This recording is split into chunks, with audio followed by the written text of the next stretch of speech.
마가복음 12장 18절로 27절 말씀 함께 살펴보겠습니다. 먼저 18절입니다.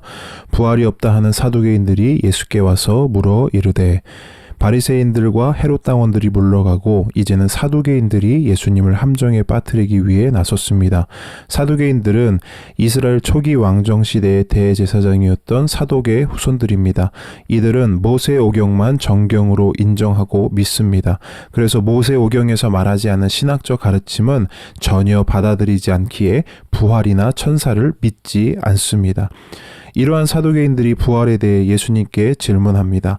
그들은 자신들이 정경으로 믿는 모세오경에서 계대 결혼을 기록한 신명기 25장 5절로 6절 말씀을 인용하여 질문합니다. 말씀 보겠습니다.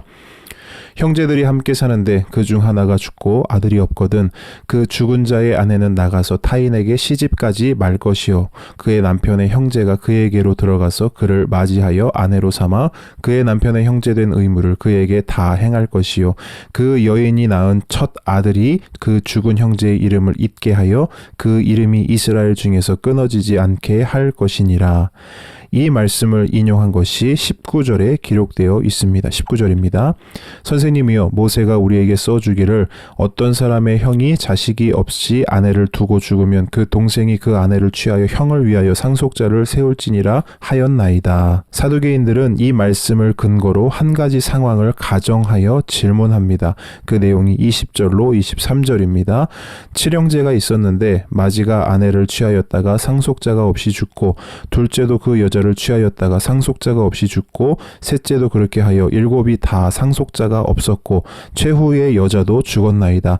7사람이 다 그를 아내로 취하였으니 부활 때 곧 그들이 살아날 때에 그 중에 누구의 아내가 되리이까. 사두개인들은 부활을 우스꽝스럽게 만들기 위해서 의도적으로 자극적이고 극단적인 이야기를 만들어냈습니다. 한 여자에게 7명의 남편이 있다고 말합니다. 그런데 이 여자가 7명의 남편들에게 아이를 출산하지 못하고 죽게 되었는데 나중에 부활하게 되면 이 여자가 누구의 아내가 될 것이냐라는 질문으로 이 이야기를 하는 것입니다.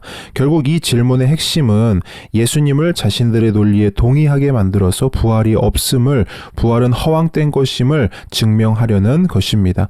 질문을 받은 예수님은 사두개인들이 성경과 하나님의 능력에 대해 아무것도 알지 못한다고 말씀하시면서 책망하십니다. 24절 25절입니다.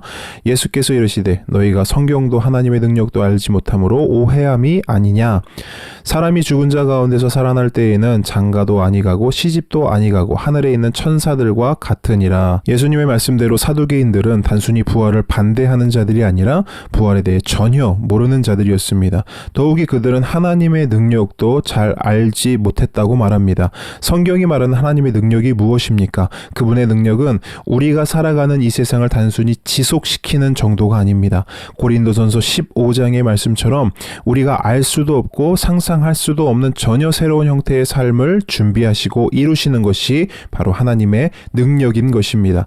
이 땅에서는 사람들이 때가 되면 죽습니다. 그래서 자신의 혈통을 유지하기 위해서 결혼도 하고 후손도 낳아야 합니다. 그런데 부활하게 되면 죽지 않고 영원히 살기 때문에 결혼도 필요 없고 후손도 낳을 필요가 없게 되는 것이죠.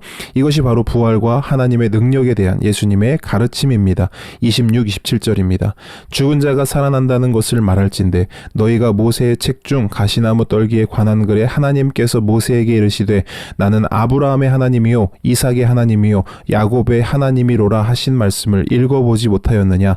하나님은 죽은 자의 하나님이 아니요 산 자의 하나님이시라. 너희가 크게 오해하였도다 하시니라. 사두개인들이 모세오경으로 질문했듯이 예수님도 출애굽기 3장 1절 6절을 인용하여 말씀하십니다. 그 내용은 이러합니다. 떨기나무 불 속에서 하나님은 모세에게 자신을 계시하시면서 나는 아브라함의 하나님이요 이삭의 하나님이며 야곱의 하나님이라고 말씀하셨습니다. 그런데 하나님께서 모세에게 이 말씀을 하셨을 때 3명의 족장들은 이미 이 땅에 존재하지 않았습니다. 죽었기 때문이죠. 그럼에도 불구하고 하나님은 나는 그들의 하나님이었다라고 말씀하시지 않고 나는 그들의 하나님이다 라고 현재형 동사를 사용하셔서 말씀하셨습니다.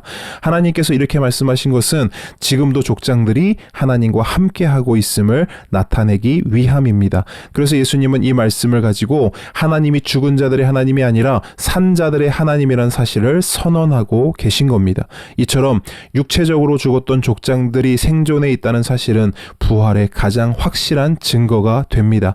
하나님의 언약, 즉 예수 그리스도의 십자가 죽음과 부활을 믿는 자들은 비록 육체가 죽는다 할지라도 그 영혼은 하나님과 함께합니다. 그리고 마지막 날이 되면 육체까지 부활함으로써 영원히 주님과 함께 영생을 누릴 것입니다. 지금 이 땅의 삶이 전부인 것처럼 살아가는 자들이 아니라 부활의 영광을 바라보고 소망하며 살아가는 저와 여러분이 되기를 축복합니다.